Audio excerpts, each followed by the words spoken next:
Oi, pessoal, boa tarde. Boa tarde, Thelma. Boa tarde, Clérgio. Boa tarde, Philosopher. É isso? Boa tarde, Monteiro. Oi, Thelma.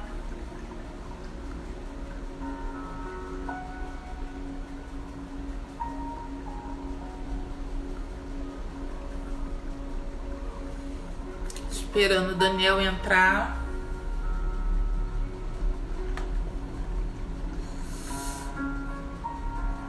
Boa tarde, Vitória.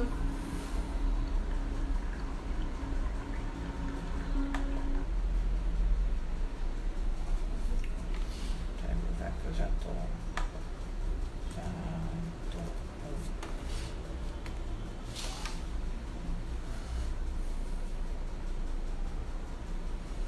Gente, estou esperando só o Daniel entrar pra gente começar.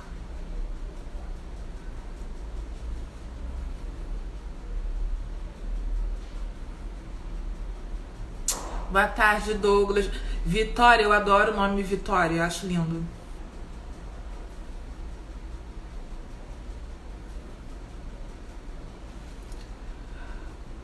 Oi, Camila.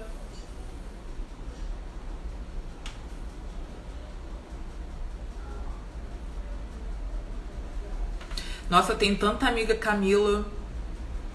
Caramba, eu vivo na Camilândia. De tanta Camila que eu conheço. Amo todas elas. Oi, Bia.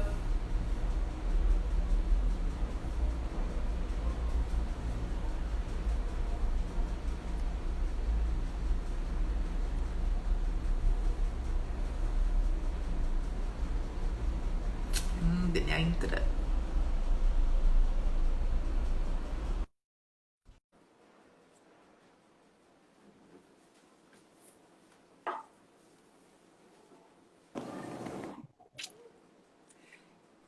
Oi, Daniel! Olá! Oi, Eu tô doutor feliz! Daniel agora, né? Eu tô muito feliz! Perdoe-me essa cara de exaustão. Não tem nada que perdoar, tem que estar feliz mesmo, porque não é todo dia que a gente defende doutorado, não. É Dá isso aí. muito É trabalho. muito, muito, mas eu tô muito feliz. Foi uma Dá. semana muito especial, muito bom. Muito bom, né? Porque dá aquele alívio, né? Dá vontade de Dá rir e chorar, né? Ao mesmo tempo. de rir e de chorar. Eu achei que eu fosse ficar mais nervoso no dia da apresentação e tal, mas é esse mix, né, entre você quer que aconteça e toda a representatividade que a gente sabe que carrega, né, a nossa defesa, não é só um DR na frente do nome, tem toda uma ancestralidade, uma representatividade muito forte. Então, mexe muito com as emoções, assim, é muito bom, muito bom. Eu acho que a defesa, né, ela é mais tranquila do que a qualificação, né? Qualificação é Verdade. feio, né, Daniel? Qualificação. Qualificação. Olha, eu até tive, eu fui uma pessoa. Eu tive sorte no doutorado. Na verdade, sorte não gosto dessa palavra. Eu tive bons encontros, né? Assim, encontros com muito afeto e muito respeito, tanto no momento da banca, dos meus orientadores, e isso foi fundamental, assim, para essas etapas que são difíceis, né, fossem mais suaves e respeitosas, né? Então foi bacana. Não, então, assim, foi sorte mesmo, né? Porque eu também tive carinho e respeito, mas me bateram igual. Não, eu tomei umas batidas ali na banca indo. Você Não, viu que foram todo quatro? mundo foi carinhoso, mas bateu igualzinho. É É, isso, a 4 horas e meia. foi da minha banca, tanto da defesa quanto da qualificação. Ela é um doce, ela é um amor, e ela é toda aquela centrada, sabe? Falando igual instrutora de yoga. Toda assim. Sei, Não, sei. sabe? Ela me deu uma surra na qualificação com aquela voz de instrutora de yoga. É Entendeu? isso. Estou te batendo, mas é pelo seu bem, cara. Sabe? Vou te espancar agora, mas é pro teu bem, É amor. pro teu bem. Tá? É pro teu bem. É pro teu bem. Eu também tomei umas porradinhas ali na defesa, que eu falei, mas não era o meu objetivo. Mas achei. Eu tô te batendo porque eu gosto de você. Eu tô É. entendeu? Porque a leitura é boa. Quando a leitura é boa, a gente pensa e fala assim, mas precisa me bater? Pode pensar, entendeu? Mas não me bate, não. Não, E aí, mas assim, foi muito. depois, assim, uns tempos, umas semanas depois, você se recupera. Você fala, pô, maneiro, né? Porque, assim, você vê que pessoas que são muito, muito fodas nessa área pararam um tempo para analisar seu trabalho O e deram trabalho. insight. Cara, isso é fantástico. Isso é fantástico, assim, eu acho que eu tive muita, a minha banca, na verdade, eu considero que foram aulas, assim, né, e super com temas até sobre o nosso próprio tema, que é uma questão muito cara para a gente, né, estudar sobre as nossas origens, as nossas ancestralidades, e eu não tenho, apesar, né, não tenho 5 anos de estudo nessa perspectiva. Isso é muito recente. É de 2017 para cá, né? E isso fala muito da formação social brasileira. Por que a gente não carrega isso com a gente desde as nossas primeiras produções? Assim, eu só parei para olhar para a questão, para racializar o meu debate no doutorado, né? E isso fala muito da nossa formação e pelas instituições que a gente passa, Não, né? mas O isso quão branca. é uma coisa interessante, né? Porque no serviço social não tem muito esse debate, né? Eu, Não eu tem. trabalhei um tempo no serviço social e aí eu lembro do currículo, não tinha disciplina com questão racial, mas tinha questão de gênero, E aí depende muito do entendeu? professor que está ministrando. Se ele, né, tiver uma perspectiva de interseccionalidade, ele vai trazer o debate da questão racial. Se ele não tiver.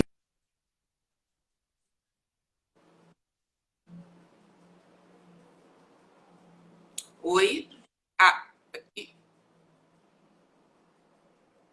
travou, Daniel. Oi. Deu uma travada. Eu troquei a Deu uma internet. Que travada. a internet no centro tem isso também. Choveu, ventou, ela fica assim. Oscila muito. Tá igual minha Bom, cabeça eu tô conversando pós-tese. aqui. Tô conversando aqui contigo só pra gente dar um tempinho, que eu sempre dou uns minutinhos Claro. pro pessoal ir entrando, entendeu? Aí a gente depois começa. Entendeu? E Não, aí eu tranquilo. lembro exatamente isso que você falou, que aí depende do docente. Mas você vê que assim, a concepção do currículo, ela não é raça, mas consegue englobar a questão de gênero, né? É isso.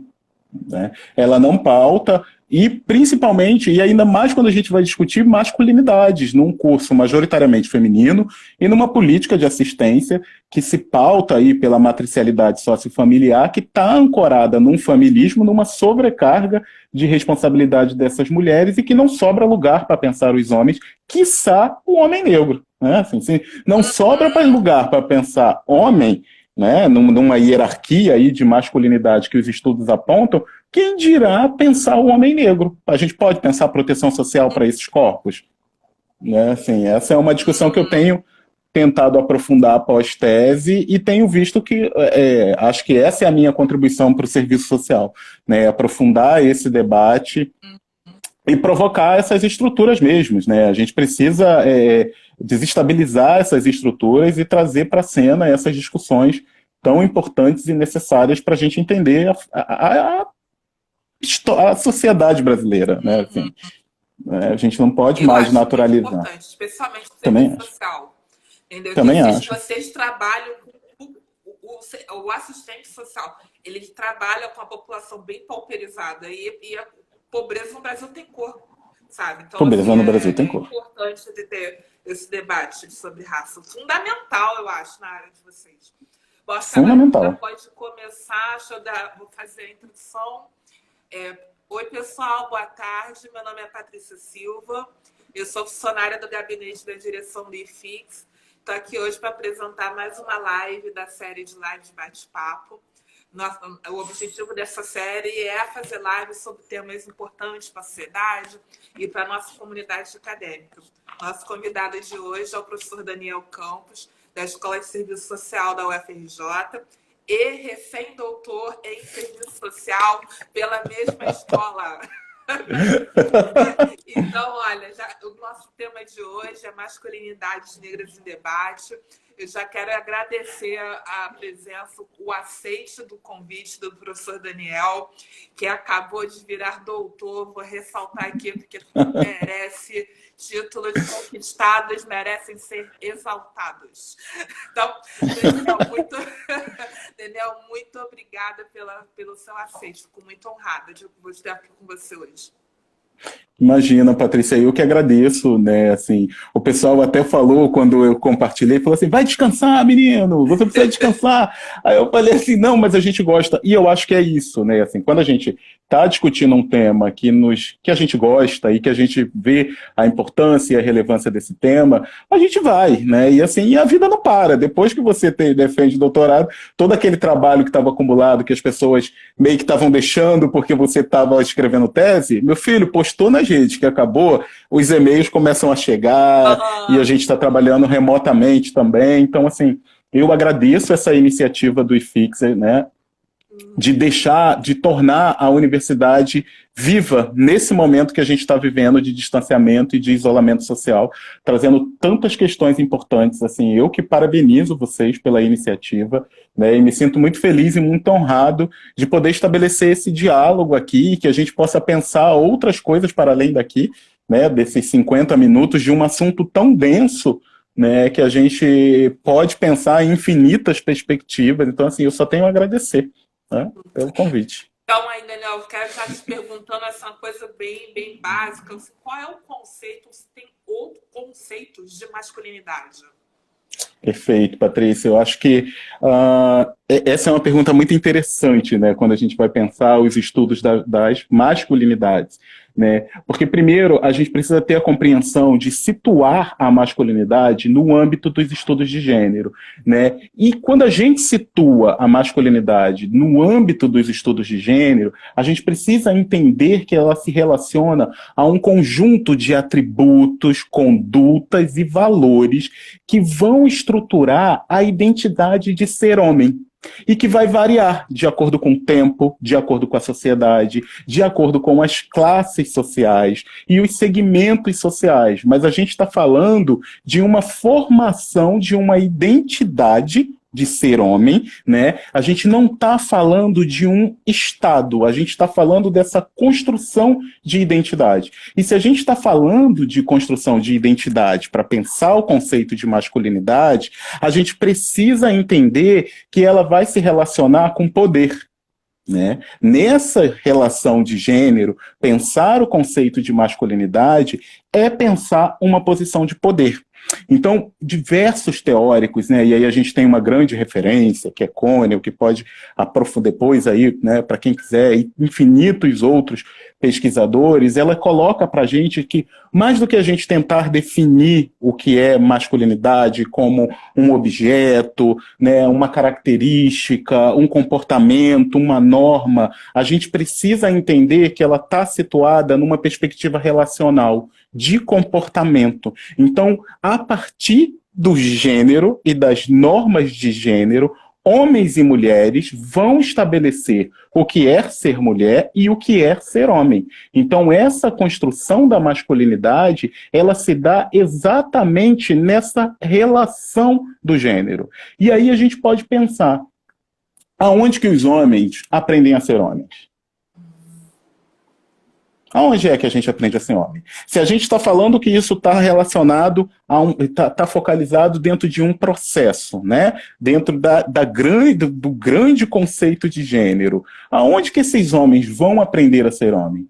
Na família, na escola, na mídia, na comunidade, através das suas relações sociais, porque a gente tem muito bem demarcado na sociedade as normas de gênero, não temos? Para homens e para mulheres. Eu sempre gosto, a gente precisa ter cuidado de não cair, né, nessa perspectiva muito forte de pensar esses papéis, mas entender que esses papéis são relacionais e são estruturados a partir dessas normas de gênero. E aí eu sempre gosto de trazer um exemplo bem clássico do próprio texto da Scott, muito antigo, que é a partir do sexo a gente já determina uma série de expectativas e comportamentos sociais. Não é isso? E olha que curioso, em pleno século XXI, a gente volta a fazer chá de revelação. Ninguém precisa falar nada, basta duas cores, azul e rosa, para a gente já fazer uma construção social a partir daquela cor. Porque o gênero é construído socialmente, né? E a gente constrói essas expectativas do que é ser homem e do que é ser mulher. E aí a gente precisa analisar isso dentro da formação social brasileira. O tempo todo a mídia está dizendo, pensando esse homem mais genérico, sem racializar ainda, o tempo todo a mídia está dizendo que o quê? Homem não chora, né?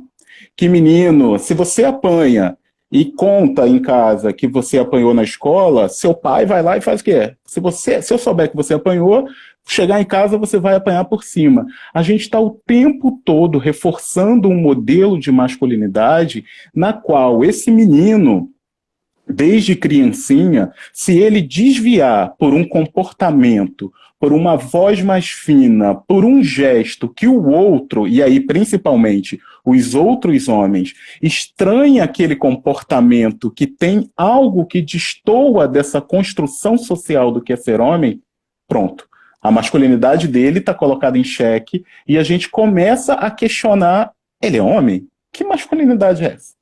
Por que ele fala? E aí tem uma questão que eu sempre gosto de trazer, interessante, não porque dizem que eu me pareço com ele, não, tá? Mas eu até cheguei a achar em alguns momentos que quando a gente pensa as masculinidades e que confronta muito, é pensar Anderson Silva, lutador de MMA. Ele, né, é atleta de um dos esportes que extremamente masculino, porque está vinculado à virilidade, à força, à agressividade, comportamentos que hegemonicamente a gente vai associando ao que é ser homem, né? Você precisa se aproximar desses marcadores, mas ele não tem aquela característica monstruosa, né, de músculo de atleta de MMA. E mais do que a sua composição corpórea, algo nele causou muito estranhamento quando ele surgiu. A voz.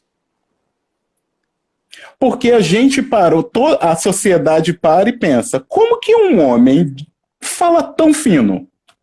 Por que ele fala fino? Porque falar fino não compõe essa construção social do ser masculino, né? E principalmente falar fino num corpo negro, né? E aí já há mais estranhamento ainda. Então a gente não tem propriamente, né? É claro que a gente tem esse conceito de masculinidade, mas a gente precisa entender que ela é relacional, que ela está vinculada dentro do âmbito do gênero, né, de construção dessa identidade do que é ser homem, né? Homem não chora, homem é pegador, homem não nega sexo, homem não se protege fazendo sexo, porque homem não se cuida, né? Porque cuidado não é coisa de homem. É coisa de Autocuidado, então, é coisa de mulher. Autocuidado, então, não é coisa de homem, né? A gente sempre entendeu, e os meninos sempre foram socializados, de que eles não podem, a gente pode pensar em exemplos simples, né? Assim,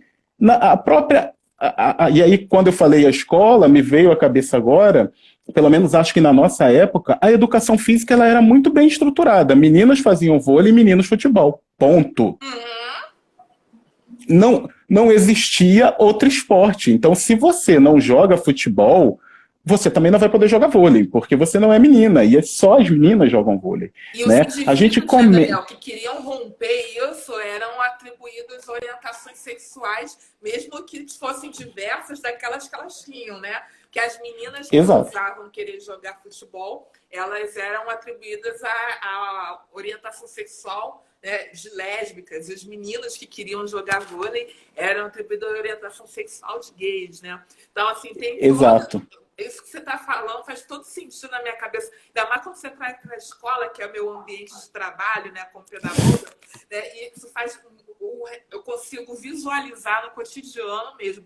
Aí, Daniel, eu queria perguntar o seguinte, como é que esses critérios de performatividade, de masculinidade, aparecem na masculinidade da população negra? Perfeito, Paty. E aí, para pensar essa discussão, para chegar na questão da masculinidade negra, a gente precisa entender que nessa construção teórica do que vem a ser essa identidade de ser homem, né, a Connell aí coloca para a gente ela vai dizer que, primeiro, não existe uma masculinidade, né? A gente precisa pensar masculinidade no plural, porque os homens são diversos e, portanto, muitos, mas a gente pode começar a pensar em grupos para saber aonde cada uma dessas masculinidades vai performar, né? Aonde você vai ser identificado. E aí tem a clássica que ela coloca para a gente, que é a hegemônica, né? Como o próprio nome já diz. Ele vai exercer autoridade, né, sobre outros homens e, sobretudo, subordinar as mulheres. E aí essa masculinidade hegemônica, obviamente, ela está vinculado a um padrão de classe e a um padrão de raça, porque a gente está falando de ser hegemônico numa formação social brasileira. A gente não pode esquecer, né, que a gente teve uma sociedade escravocrata, que o racismo estrutural está aí até hoje, e o que é ser hegemônico para as masculinidades negras. Então, quando a gente pensa numa masculinidade hegemônica, majoritariamente a gente está falando de uma masculinidade que detém o poder, não poder econômico propriamente, ele pode estar vinculado, mas ele tem um lugar de privilégio nessa sociedade. E se a gente racializa o debate, a gente não consegue identificar essa masculinidade negra no lugar dessa masculinidade hegemônica, né? Porque quem vai ser o hegemônico nessa sociedade racista, machista, patriarcal que nós temos?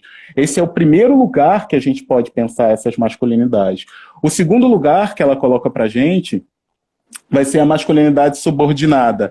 E aí eu sempre gosto de trazer para a gente pensar, né, a relação entre heterossexuais sobre os homossexuais, aquilo que a gente falava no início. Mas você nem é tão homem assim? Homossexual é homem? Claro que não. Né? Não é homem. Então ele é como se ele tivesse uma masculinidade subordinada à hegemônica. O terceiro eixo que ela coloca para a gente pensar, esse grande caldeirão das masculinidades, é a cumplicidade. Né? Não necessariamente eu posso ocupar a masculinidade hegemônica ou a subordinada, mas eu sou cúmplice com aqueles comportamentos hegemônicos e com os comportamentos subordinados. Né? Aqui a gente sempre fala, né, todos os teóricos trazem para a gente essa nuance da gente entender nesse lugar de cumplicidade o lugar dos homens na luta. Né? Qual é o lugar dos homens no feminismo? Né? Assim, acho que é a partir dessa perspectiva, entendendo essa masculinidade de cumplicidade, que a gente consegue entender qual é o nosso lugar, né? Que pode não ser o nosso lugar de fala, mas a gente está sendo cúmplice ali com comportamentos misóginos e machistas a partir dos nossos pares, ou a gente está usando esse lugar para desconstruir esses posicionamentos e essas narrativas. E por último, ela coloca para a gente, que aí a gente começa a entrar no debate da masculinidade racializada, que são a marginalização dessas masculinidades, né? Aquelas masculinidades que são completamente marginalizadas, porque elas não estão no lugar hegemônico, elas não estão no lugar do poder, e quando a gente vai pensar essas masculinidades marginalizadas, ora, né, vindo de uma sociedade escravocrata, a gente automaticamente sabemos que quando estamos falando de masculinidades marginalizadas, estamos falando de corpos melaninados e, sobretudo, de corpos pobres, né? É nesse lugar de marginalização do seu corpo que a gente, hegemonicamente, nos estudos acadêmicos, nas produções científicas, pensamos as masculinidades negras. E aí eu sempre gosto de trazer essa questão, né? Qual é a proteção social para os homens negros, a partir desse ranqueamento? Quando a gente fala de masculinidades negras, como que a gente consegue pensar masculinidades negras para além do genocídio, para além do encarceramento, para além de população em situação de rua? Quais são os lugares que a gente pensa a masculinidade negra? A gente consegue pensar a masculinidade negra no lugar de afeto? Ou a gente hegemonicamente coloca os homens negros num lugar de violento e num lugar de que não produtores de afeto? né? Porque hegemonicamente a gente concebe, e aí a mídia, né, a sociedade vai ser importante para estruturar esse pensamento de colocar esse homem negro nesse lugar de marginalidade. Né? Então, o tempo todo, a gente está olhando para esses corpos como marginais, né? Como corpos subordinados, que não são padrão de beleza, de intelectualidade, de racionalidade, né? Por vezes não são como o próprio Fanon coloca para a gente, não são considerados nem homens, né? Porque antes do Daniel chegar, quem chega primeiro é a minha melanina. E quando a minha melanina chega, nessa sociedade, todos os preconceitos, todo o racismo, todo o estereótipo chega primeiro, né? Então, automaticamente, as pessoas não vão me associar ao Daniel. Eu tenho certeza, né, que eu sou facilmente associado a um aluno da Escola de Serviço Social, não que a gente esteja menosprezando essas categorias, mas isso é importante para o debate, a um aluno, né, a um auxiliar de serviços gerais, a um segurança, muito pelo meu tamanho, isso é muito comum, né, de ser associado. Por quê? Porque a gente não ocupa o lugar de privilégio, então a minha masculinidade ela é subordinada. Se ela é subordinada, todos os lugares de subordinação, meu corpo vai ser associado a isso. Mas essa subordinação não estaria associada ao corpo? Porque, assim, esses exemplos que você citou, eu também sofri, especialmente quando eu entrei na UFRJ como servidora há 2 anos atrás, né? Eu já fui quase expulsa de banheiro, porque falou que eu não era funcionária. Assim, hoje eu rio, entendeu? Porque assim, a gente tem que superar, né, as coisas, senão a gente não tem saúde mental. Mas assim, já muitas vezes eu já fui considerada aluna, ou até hoje as pessoas acham que eu sou pós-doc da minha chefe, ou sou alguma aluna dela de doutorado, mas nunca servidora, assim, nunca em hipótese alguma. Então, eu acho que pode ser também por um critério de raça e também de idade, né? Porque etarismo existe, né? Existe. Sim, existe. Só que essa marginalização, quando a gente está falando que aí vai ser, porque aí a gente tem uma sociedade racista, então isso vai estruturar a imagem dos nossos corpos nesses espaços, né? E aí, automaticamente, a mulher vai ser associada também a essas profissões e o homem negro também. Só que o homem negro, a gente vai ser associado também a essa imagem do malandro, do pervertido, né, do não honesto, porque é como se esse corpo carrega todos esses estereótipos para além de ser homem, né? Antes de ser homem, eu sou negro, e aí eu vou passar por todas as estruturas racistas para depois entrar nessa estrutura de subordinação das masculinidades, né? Por isso que isso é relacional, é tudo muito relacionado e muito intrínseco. E aí é super interessante a gente pensar, eu tenho uma frase, uma passagem do livro da Carla Cotirene, que ela fala sobre, né, da interseccionalidade, uma das nossas grandes referências aí, que faz a gente pensar muito bem sobre isso, quando a gente está pensando nas masculinidades e, sobretudo, as masculinidades negras. Que ela vai dizer que enquanto as mulheres brancas estão preocupadas que os seus filhos sejam cooptados pelo patriarcado, pelo machismo, as mulheres negras estão preocupadas em enterrar os seus filhos pelas necropolíticas, né? Porque isso é ser homem negro. Ser homem negro é ser um potencial alvo dessa política genocida do Estado brasileiro. É representar esse medo e esse perigo o tempo inteiro, né? E aí a gente pode até colocar, só para apimentar essa discussão, o que é para os homens negros no momento da pandemia do Covid-19 usar uma máscara que esconda o seu rosto.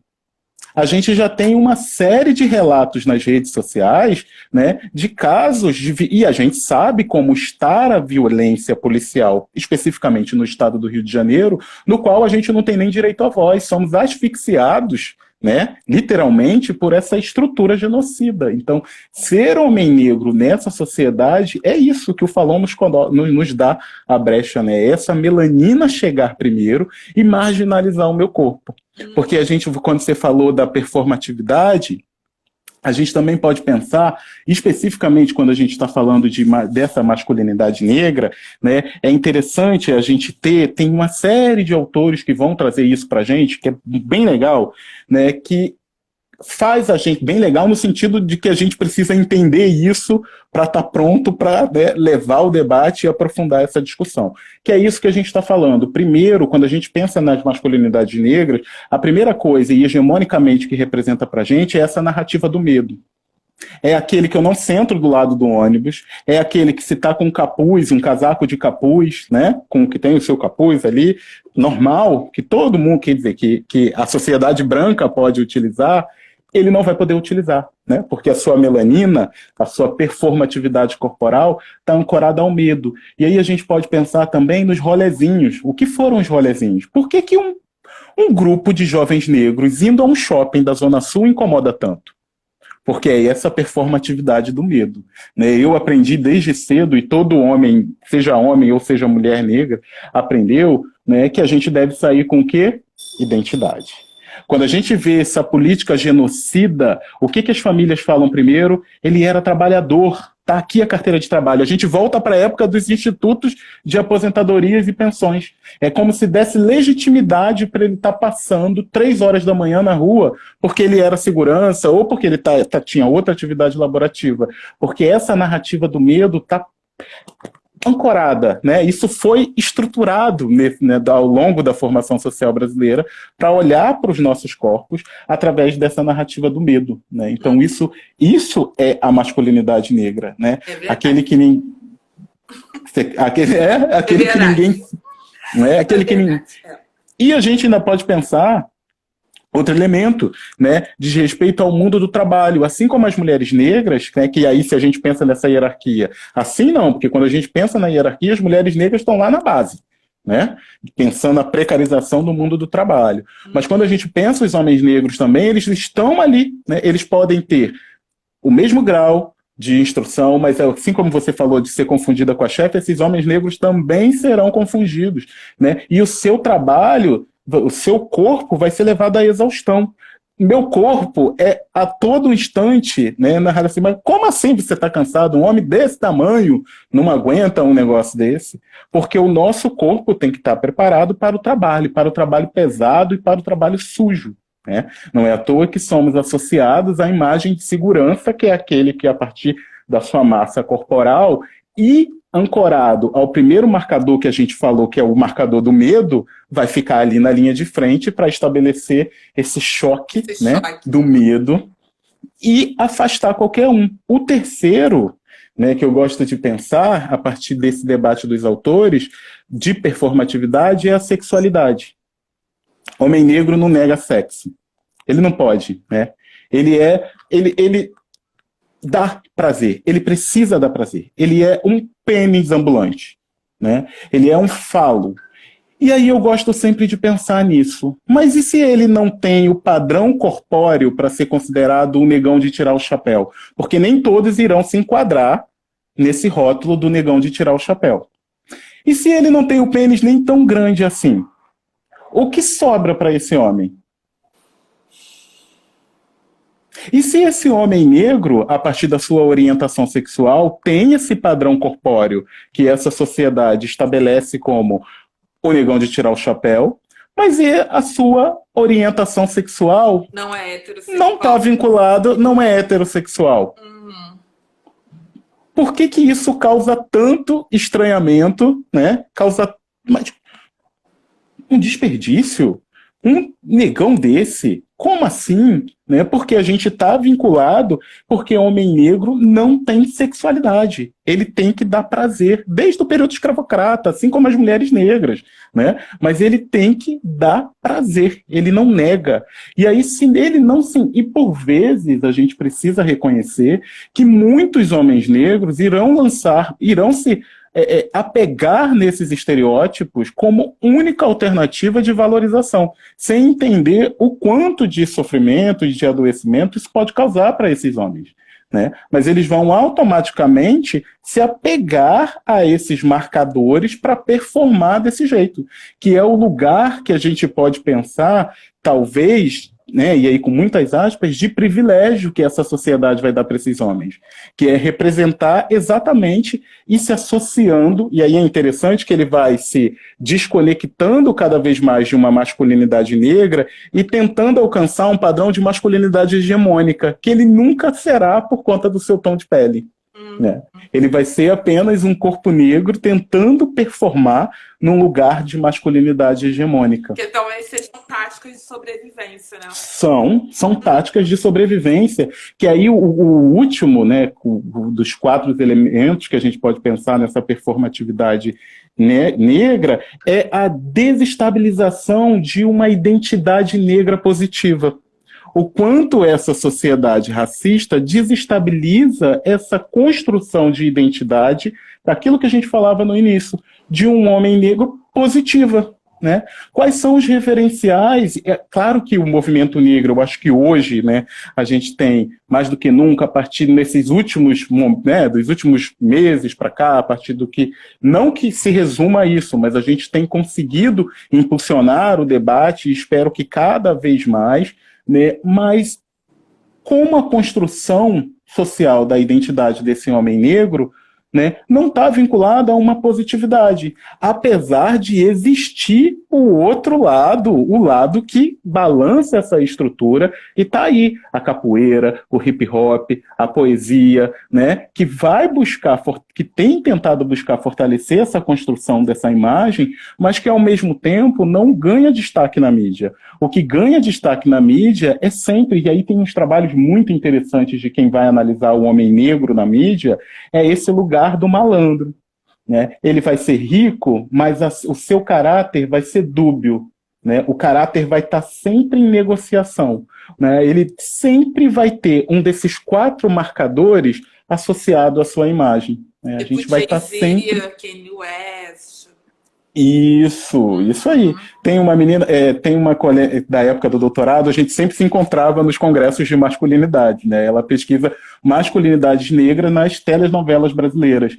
E aí ela faz uma análise especificamente sobre as personagens do Lázaro Ramos, no início da sua carreira. Né? O quanto, um dos trabalhos que eu assisti, ela falava sobre o foguinho.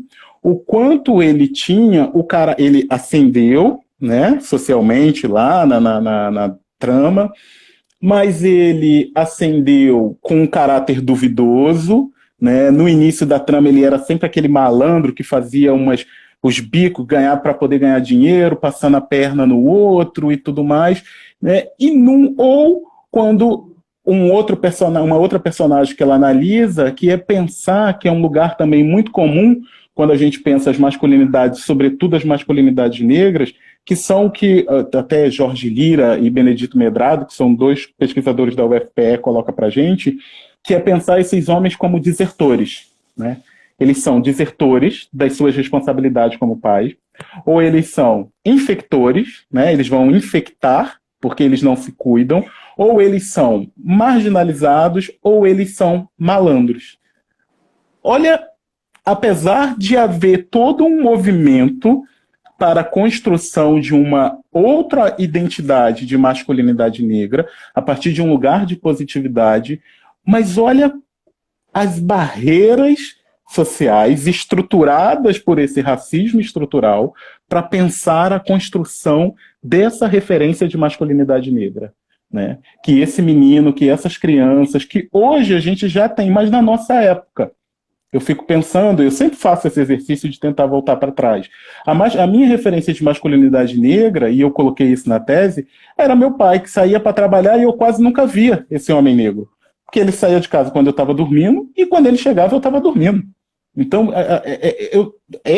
a gente tinha poucos, né, momentos com ele, não porque ele era desertor, mas porque ele estava inserido num processo de precarização do mercado de trabalho que mal permitia um diálogo com a sua família.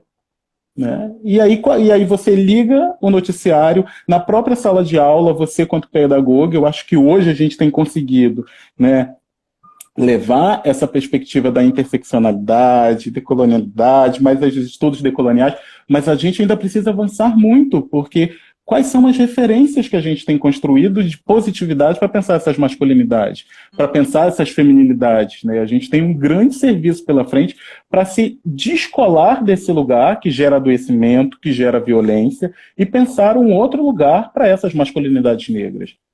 Essa é uma coisa que me chamou a atenção quando você falou lá no começo, que a gente precisa inserir o debate da masculinidade negra na temática de estudos de gênero. Isso me chamou a atenção, porque sempre que eu estudo ou leio alguma coisa sobre gênero, a mulher ela tem um protagonismo nesse campo de estudo.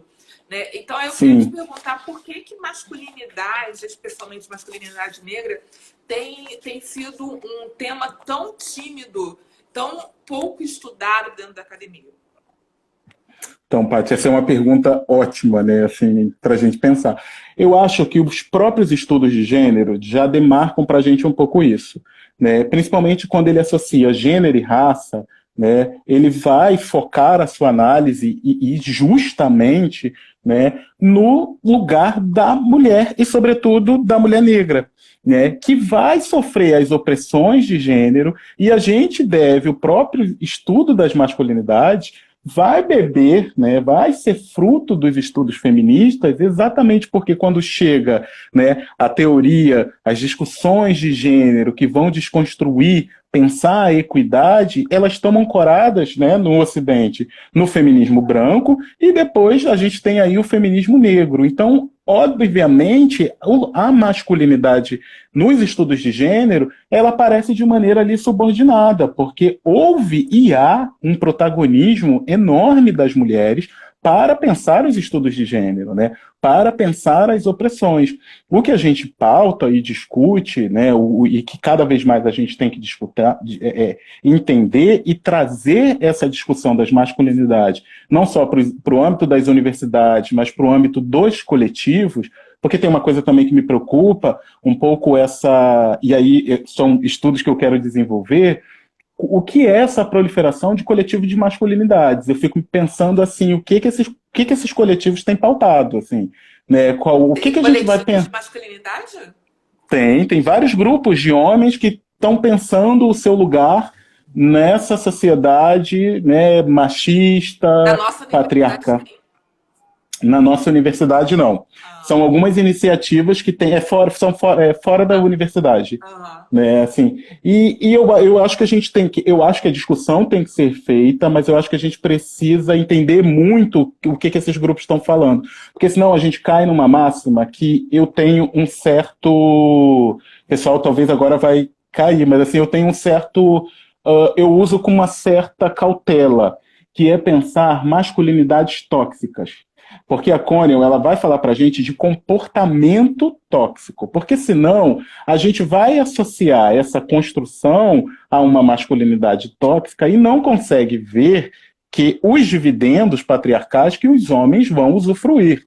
Né? A gente precisa discutir isso também, senão a gente cai muito facilmente num lugar de colocar o homem num discurso vitimário. E aí não é legal, né? A gente não pode fazer Daniel, isso. Né? Vamos aqui combinar, assim, especialmente das mulheres negras, que nós estamos aqui na base da pirâmide e as mulheres, em geral, foram todas criadas para encontrarem seus pares, né? E aí, às vezes, a gente cai num relacionamento tóxico para cumprir uma agenda social. Né? Então, perfeito! Quando a gente fala a terminologia masculinidade tóxica, é para ajudar mulheres a saírem desse enredo social. Né? Perfeito! Era isso que eu ia complementar.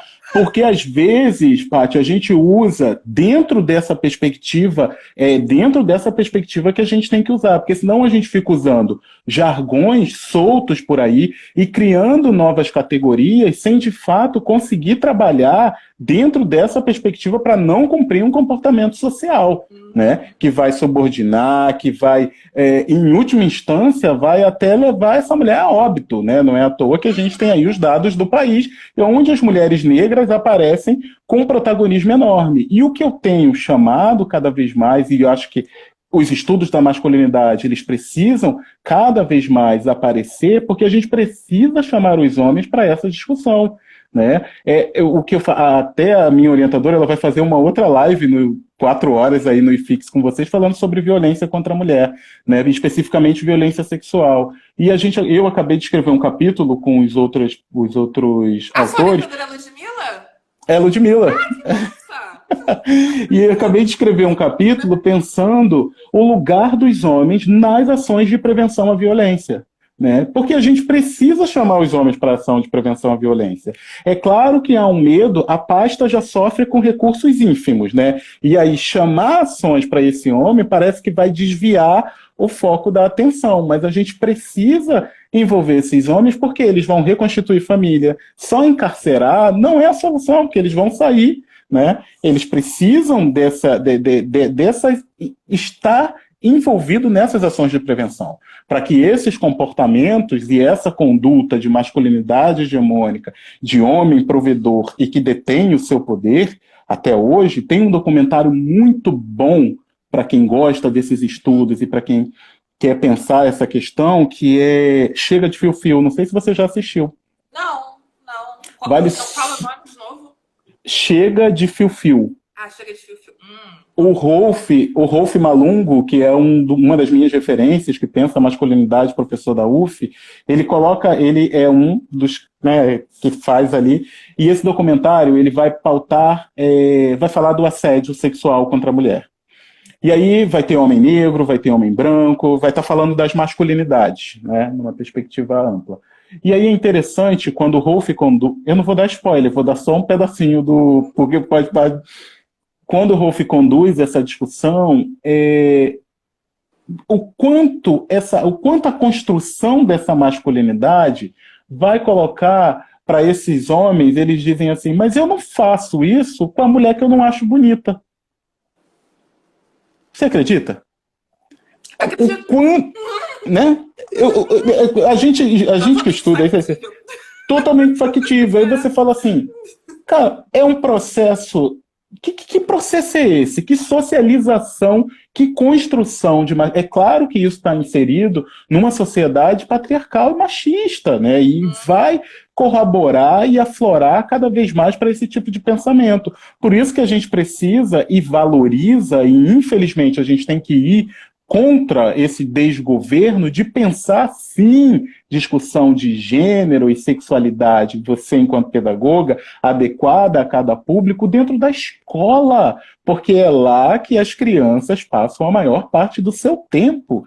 É lá que a gente consegue desconstruir essa perspectiva de que o homem não chora e de que ele impõe uma violência. Né, e que para que a sua vontade seja feita, ele vai impor, nem que seja através da violência. É lá que a gente desconstrói isso. Não só lá, na família, na sociedade, mas isso é super importante, senão a gente só continua com esses números assustadores que o Brasil tem, né? Para qualquer violência que a gente para pensar, aparecemos ali com protagonismo nesses indicadores. Seja feminicídio e violência de gênero para pensar as mulheres, sobretudo as mulheres negras, seja genocídio, homicídio para pensar homens negros.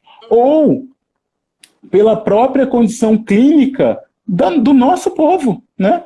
Anemia falciforme, hipertensão arterial, que nos coloca aí em grupo de risco para pensar a Covid-19, mas que o autocuidado não é uma prática para as masculinidades. E aí como é que a gente pensa autocuidado para as masculinidades como um todo e para a masculinidade negra, quando agora é o momento de se praticar o autocuidado cada vez mais, e isso não faz parte da sua socialização. Assim, isso não faz parte do seu... a gente naturaliza, né? E naturaliza o tempo inteiro esses comportamentos. Não é fácil entendeu? Porque o cuidado é muito atrelado ao feminino. Ao feminino, feminino, como se você fosse buscar ajuda, fosse sinal de fragilidade, né? Fragilidade. Até o conceito de buscar terapia para ajuda para superar problemas psiquiátricos ou psicológicos, além de ser atribuído ao feminino, é atribuído à classe média, Exato, a classe alta. Como se problemas desses não ocorressem a todo ser humano, né? A gente perdeu a humanidade por condição de pobreza, né?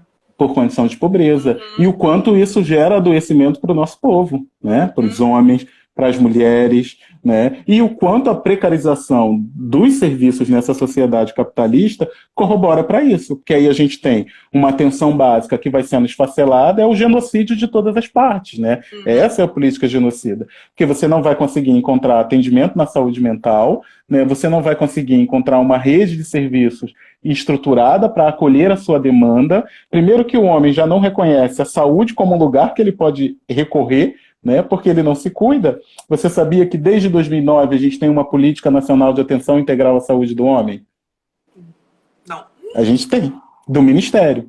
E que essa política difere das outras políticas porque ela não foi uma política que o movimento social reivindicou, como o movimento de mulheres, que reivindicou o paísme, né, a política de saúde LGBT, toda a política de população em situação de rua. A gente teve ali um movimento social né, pressionando para que fosse criada e implementada a política. Quando a gente pensa a política de saúde do homem, ela vem de cima para baixo, né, vinculada aos fármacos, aos estimulantes sexuais, à indústria do Viagra. Ela tem como eixo, ela está passando por um processo de reformulação nesses 10 anos, tem como eixo estruturante aí paternidade, sexualidade, acidentes e violências, mas ainda não consegue conseguir fazer os seus eixos acontecerem na atenção básica. Primeiro porque esse homem não vai, né, para a unidade de saúde.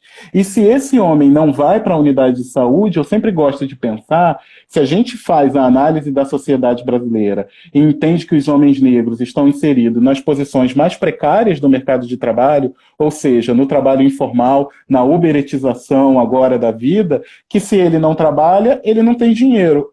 Ele vai para a saúde? Vai buscar atendimento? Não, vai continuar.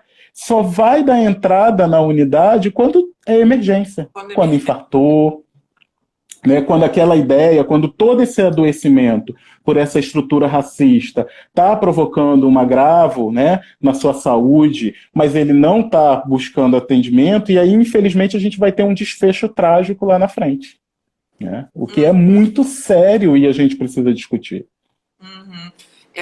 Doutora Grace entrou aqui e falou: são as diversas formas que a necropolítica atua, né? É verdade. Eu acho que é a necropolítica, que é estratégias que a necropolítica encontra e causa mais danos ainda pra gente. Pra gente, que é o que o professor Silvio Almeida coloca muito bem, que é a gestão da morte, né? Assim, a gestão nessa sociedade capitalista, neoliberal, é a gestão da morte. Aqueles que não são mais rentáveis, né, a gente vai exterminar de alguma forma, ou pela pandemia do Covid-19, ou pela militarização das favelas, ou de fome mesmo, pela não inserção no mercado de trabalho, e a gente vai exterminar, né? E aí eu deixo como dica, tem um artigo que quando eu li, ele é importante de ser lido, que é do Joilson Marx, que ele vai falar sobre balas racializadas, né, nessa política de militarização. E aí ele pega reportagens de jornais, é um soco no estômago para a gente, mas a gente precisa fazer esse debate. E ele vai descrevendo todos os episódios que jovens negros, moradores de favela, homens negros, moradores de favela, foram exterminados. Saco de pipoca, uma furadeira, né, que estavam, em suas mãos estavam esses objetos. Um saco de pipoca, uma furadeira, um cano de uma moto, e tudo isso foi confundido com o quê? Com uma arma, e o seu corpo foi alvo de uma bala, né? Que ele chama de bala racializada, porque a gente pode pensar, né? Se fosse um corpo branco com esse saco de pipoca, com esses objetos, estariam vivos até hoje, mas quando a gente fala desse corpo negro, né, dessa performatividade do medo, automaticamente a gente não pergunta, a gente extermina, né? Que é mais fácil exterminar para não correr nenhum risco. Porque a gente entra na loja americana, a gente é perseguido, né? Não, o tempo todo. Até eu brinco assim, o pessoal acha que eu exagero, eu falo assim, olha, estão me perseguindo na loja, me acompanhando, porque eu sou negra. Não é por isso, não. Eu falei, não é, porque assim, eu tenho 1,80 m, assim, eu não vou pegar um shampoo facilmente e botar na minha bolsa, sabe? Então, assim, eu não sou discreta, né? Eu não sou uma mulher discreta. A gente não é. Nada. Então, se ele está me perseguindo, porque ele acha que eu vou pegar alguma coisa, né? Perfeito. Então, assim, isso a gente convive com isso, né? Até eu falo assim, olha, nenhuma mãe branca fala para uma criança branca que ela deve se arrumar para não ser confundida com com mulher ou filha de bandido. Nenhuma mãe branca fala isso. Isso aí eu escutava da minha mãe, minha irmã escutava da minha mãe. E não é porque minha mãe é paranoica, não, porque minha mãe era cuidadosa e queria o nosso bem. Entendeu? São experiências que os seres humanos não negros não vão ter. E não vão ter, porque da mesma forma que você falou, né, que a gente carrega a identidade, né, para a mulher negra a gente tem que andar arrumada. Para não ser confundida com bandido. Para não pensar que a gente não é isso. Sabe, aquele zelo, né, da autoimagem. Tem o Elijah Anderson fala muito sobre isso, né? Que a gente, além de se preocupar com o que a gente é, a gente tem que preocupar com o que o outro acha que a gente é. Que a gente é. Entendeu? A gente não pode nem não ser. A gente tem que ser e achar e pensar o que uma pessoa acha que a gente é. Entendeu? Que a gente é. É perfeito. Né? Assim, a gente tem o tempo... Desculpa, pode ir, Paty. Não, a gente vive num ciclo que causa muitos danos ao nosso psicológico, né? Muito. Até hoje, né, assim, aquilo que a gente podia passar, não ia terminar, ia acabar os minutos do Instagram para a gente contar episódios racistas que a gente vive cotidianamente nessa sociedade. Né, enquanto mulher negra, enquanto homem negro, porque eu tenho uma vestimenta para ir ao banco, porque eu já tive episódios de processar o banco, tipo, eu não vou com mochila, né, eu não levo celular, porque eu sei que a porta vai travar. Né? Assim, então a gente já sai de casa, que é isso, nenhum branco sai de casa pensando como ele vai fazer, nenhum homem branco sai de casa pensando que ele vai ser alvo de uma bala da polícia militar no estado do Rio de Janeiro. Né? Um homem negro, e a preocupação das mulheres negras é exatamente essa, que seus filhos serão exterminados por essa necropolítica que está aí, essas necropolíticas que estão aí o tempo inteiro, né, e que Joilson chama de balas racializadas, interrompendo vidas, silenciando vidas, e que nem mesmo dentro de casa, né, nem mesmo na companhia da mãe para trabalhar, né, porque se a gente tivesse uma política nesse momento de renda básica emergencial vinculada aos benefícios eventuais da política de assistência, eu sempre gosto de falar isso quando eu ouvi o professor Silvio Almeida falando, talvez Miguel estivesse vivo até hoje porque aquela mulher preta não ia precisar sair para trabalhar. Né? E a gente não tem. A gente tem 1 minuto e 36. Olha, cara, esse tema, eu tenho tanta vontade de falar, cara, porque é muita coisa, a gente fala muito. A gente fala muito, a gente vai ter que Vamos fazer a 2. Entendeu?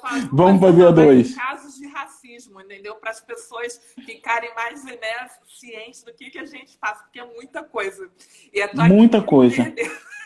Não, mas... Ele te interromper, se cortar, mas eu quero te agradecer muito pela participação hoje. Eu não quero que o Instagram feche e a gente se despedir apropriadamente.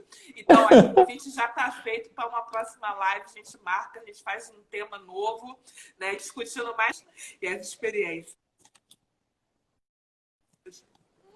Não, com certeza, foi ótimo. Eu acho que é isso. A gente tem muito pano para manga esse tema, né? E não tem como ele não há como não dialogar com a questão das mulheres negras. A gente está interconectado, né? Não tem como, até porque os estudos de gênero são relacionais. Então, pensar homem negro é pensar mulher negra. Eu sou muito feliz de ter aceito o convite. Espero que a gente possa pensar outras coisas. Então, né? Boa tarde, brigadão, Dani. Eu que agradeço. Muito bom, um beijo. Boa tarde, gente.